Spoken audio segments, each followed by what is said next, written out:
Tudo bem, pessoal? Como é que vocês estão? Eu sou o PC, Paulo César, professor de biologia, sou biólogo, trabalho com ensino médio, com pré-vestibular, muitos de vocês já me conhecem, outros não. E o que acontece? Nós vamos trabalhar hoje com um assunto que eu batizei de um hot point, um assunto quente, que deve estar no seu vestibular, beleza? Mas não é só por causa do vestibular, isso é um assunto que vai interessar para toda a comunidade, porque é uma doença que tem assustado muito a nossa, especialmente o Sudeste, que é uma doença basicamente do Sul e Sudeste do Brasil, que é a febre maculosa, beleza? Então, vem comigo, vamos com calma, tá? Pra gente começar a falar de febre maculosa, moçada, ela é uma doença infecciosa provocada por uma bactéria, daqui a pouco eu falo sobre ela, mas vamos ver o nome já. Chama-se Rickettsia rickettsii, o nome da bactéria, precisa saber, beleza? Bactéria Rickettsia rickettsii. E o vetor dessa bactéria, pessoal, é o carrapato, que a gente conhece como carrapato estrela.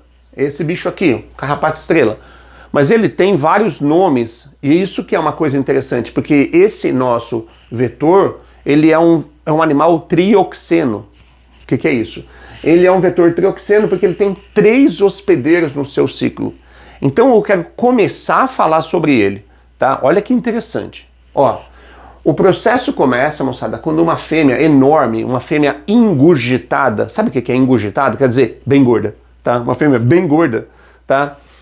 Salta, cai do hospedeiro, tá? E aí normalmente os hospedeiros estão aquele carinha aqui, olha, foi o que eu fiz o meu melhor, beleza? Essa capivarinha aqui, olha. Daqui a pouco a gente fala sobre ela. Ela salta desse animal e cai no solo. O que acontece, moçada? No solo, ela faz a postura de milhares de ovos, e a fêmea acaba morrendo. Então, uma fêmea engurgitada vai para o solo, faz a postura. Esses ovos eclodem e eles passam a se chamar agora, moçada, de larvas. Essas larvinhas aqui, olha, são larvas com 6 patas só, elas não têm 8 patas, olha que interessante. Essas larvas, moçada, sobem, elas têm um nome que você conhece como miquim, ou carrapato pólvora. Então o miquim é o carrapato estrela, mas ele é a fase larval do carrapato estrela. Legal, né? Essa larva sobe para as folhas e fica ela pendurada nas folhas, formando o que a gente chama de bolinhos de larvas. E elas ficam meio de tocaia ali, tá? Esperando que passe um animal, tá? E quando o animal passa pela folhagem, elas grudam no bicho e começam a sugar. E eles começam a se alimentar, chama-se repasto sanguíneo. Ele começa a se alimentar, o miquim vai se alimentar, até ficar bem gordinho. Aí ele se joga, ele desce pro solo, ele se joga mesmo, tá? Ele cai no solo, onde ele sofre a primeira muda, a gente chama de ecdise, beleza? Isso aqui é um artrópode, certo? O filo é Arthropodes, a classe é um aracnídeo, beleza? Mas isso é um ácaro, isso aqui é um ácaro, tudo bem? Esse cara sofre a primeira ecdise e agora ele passa a ser chamado de ninfa. Isso é uma ninfa. A ninfa também tem um nome específico, a gente chama de carrapatinho, vermelhinho, tá? A ninfa faz exatamente a mesma coisa, ela sobe nas folhas de capim e fica lá com a patinha esperando, tá? Chama tocaia mesmo, o nome é esse mesmo, tá? E alguém passa, pode ser você, pode ser um cachorro, pode ser uma anta, pode ser uma capivara, pode ser um cavalo, certo? Equinos podem pegar. E esse cara aqui, moçada, quando ele sobe num hospedeiro, ele vai se alimentar do sangue, ele pica essa pessoa, suga, fica gordinho, se joga de novo no solo, segundo o hospedeiro, tá? No solo, ele sofre uma nova ecdise, ele se transforma num adulto. Agora esse adulto é o carrapato estrela que você conhece. Esse é o adulto. Certo? Olha que interessante. Esse carrapato estrela, ele pode esperar nas folhas ou ele pode fazer uma busca ativa pelo solo. Ele anda atrás de hospedeiro. Esse cara é interessantíssimo. Quando ele achar o hospedeiro, ele faz o quê? 2 coisas. 1, ele se alimenta pra caramba para ficar enorme. 2, eles buscam agora a cópula, buscam sexo. Então, a cópula ocorre nesse terceiro hospedeiro. Certo? Os machos e as fêmeas aqui dentro agora copulam, as fêmeas vão completar o seu ciclo se jogando para fazer a postura e vão morrer, os machos continuam no animal para procurar mais fêmeas, continuar se alimentando. Olha que interessante. Não sei se vai dar para ver legal, Olha, aqui é a imagem desses caras. Então, olha, aqui a larva, aqui a ninfa, olha, o miquim, o carrapato, o vermelhinho e os adultos. Interessante, né? Dá pra ver bem? Legal. Certo. Agora, pessoal, você conhece um pouquinho sobre esses caras aqui, não vai esquecer então, tá? O que é interessante? As 3 fases, as larvas, as ninfas e os adultos, transmitem a febre maculosa. Isso é interessante. E eles acontecem, rapaziada, isso acontece especialmente nos meses de maio a novembro, que são os meses mais quentes do ano, tá? Mas você tem a transmissão, olha só, larvas prevalecem de março a julho, ninfas de julho a novembro, adultos de novembro a março.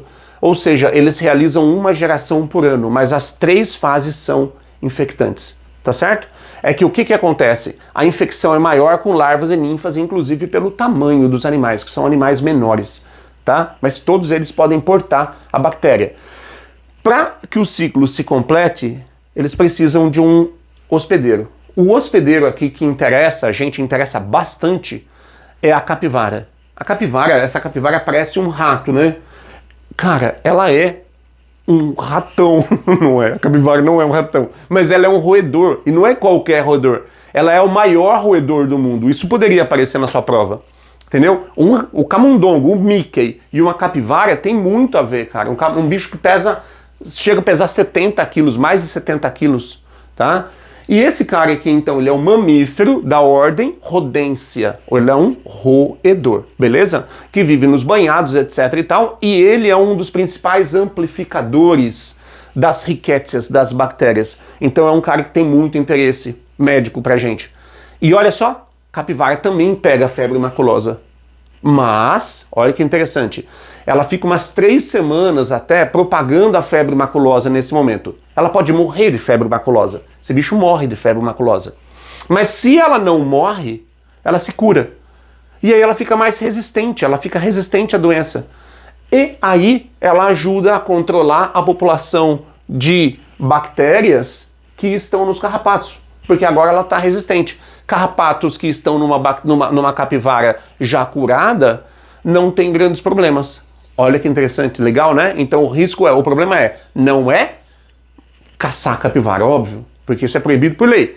É manter sob controle as regiões, manter bem baixo o capim, para que a gente não tenha esses problemas aqui, olha. Em áreas que estão bem baixinho o capim, você tem menos problemas como esses bolinhos de larvas. Então são várias outras. E tem muita pesquisa em cima disso. Tem até alguns lugares que o pessoal está usando anticoncepcionais na população de capivaras, para o controle de capivaras.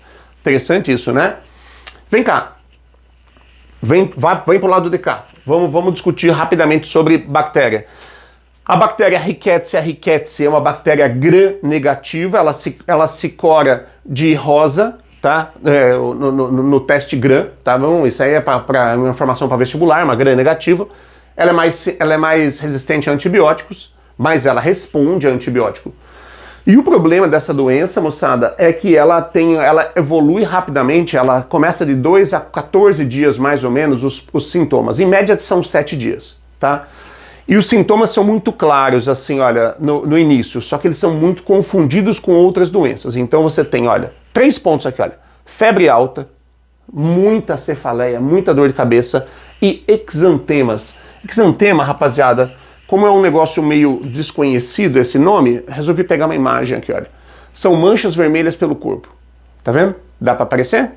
Essas manchas aparecem nas mãos, aparecem nos pés, depois elas vão se irradiando, tá? Esses são os primeiros, é um tripé, cara, é um tripé, tá?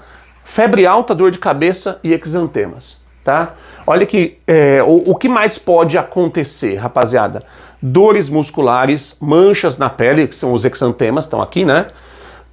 Diarreias, dores abdominais, paralisia nos membros, paradas respiratórias. É uma doença que ela pode evoluir e tem uma taxa de letalidade bem alta. Então ela depende, é essencial que, dados os primeiros sintomas, a pessoa já tenha, assim que houver não dá para esperar o resultado, porque o resultado pode demorar muito. Assim que você tiver a suspeita de febre maculosa, você tem que entrar com o antibiótico, tá? Porque ela tem uma evolução rápida, tá?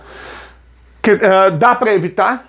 Dá para evitar. o que a gente tem que fazer numa situação que você mora. Eu moro em Itapira, eu sou de Itapira, tá? E a minha região toda, interior de São Paulo, isso, e a nossa região toda tem bastante mato, a gente está em bastante contato com a natureza. Quando você vai sair para uma região onde sabidamente tem carrapato, use, moçada, botas, blusas, blusa longa, de preferência roupa clara para você ver o bicho, ali, certo? Uma coisa fica feio, mas é importante, quando você dobra a calça e põe a meia por fora da calça, tá? Porque aí você consegue ver o animal subindo, tá certo? Isso é interessante, tá? Se você achar, você tem que fazer uma vistoria a cada 2, 3 horas, você faz uma vistoria na roupa, se você está andando no meio do mato, faça isso, tá? E se você tiver por exemplo, com fita adesiva, que é legal para quando você vai pro meio do mato, usa fita adesiva para tirar o bicho da roupa. Porque se for micuim, rapaziada, são centenas, você pega centenas de micuim. É uma coisa impressionante, beleza? Cara, o que é muito importante você fazer? Se você observar um carrapato, esse carrapato ele precisa ficar na sua pele de 4 a 6 horas pelo menos, certo? Então não é assim, picou, pronto, vou pegar a febre maculosa. Não funciona assim. O carrapato, moçada, ele precisa estar em contato contigo. Por quê? Porque a bactéria precisa ser reativada na glândula salivar para ser inoculada. Então o bicho, após 6 horas, ele pode achar você, ele pode inocular, ele pode transmitir a doença para você. O que é muito importante você ter a mão? Uma pinça. Então se você tiver uma pinça, você tira o carrapato com a pinça com muito cuidado. Mano, não faça um negócio que todo mundo faz, eu também fazia, né? Não esprema o carrapato com a unha. Nunca esprema o carrapato, mate ele com a unha, porque você espalha a bactéria pelo seu dedo, por tudo, entendeu? Pela sua mão. Então tire o carrapato com a pinça com muito cuidado, tá? Queima o carrapato, põe no álcool ou põe no vaso sanitário da descarga, beleza? Trate qualquer carrapato do seu cachorro, tá? Ou seu, tá? Como um carrapato infectado pela bactéria. Beleza? Tudo bem? Espero ter te ajudado, rapaziada. Tem bastante informação, mas eu acho que a gente conseguiu passar uma coisa. E uma coisa, só para fechar o ciclo, só para fechar a nossa aula. Como é que as bactérias passam de um carrapato para outra? Você tem uma transmissão, olha que interessante, chamada de transovariana. Então, aqui, moçada, da fêmea já passa para os ovos. Os ovos têm a bactéria. E daqui vai para frente. Ovos, larvas, ninfas, adultos, e o ciclo completa-se. Tudo bem? Espero ter te ajudado, tá bom? Até mais. Tchau, tchau.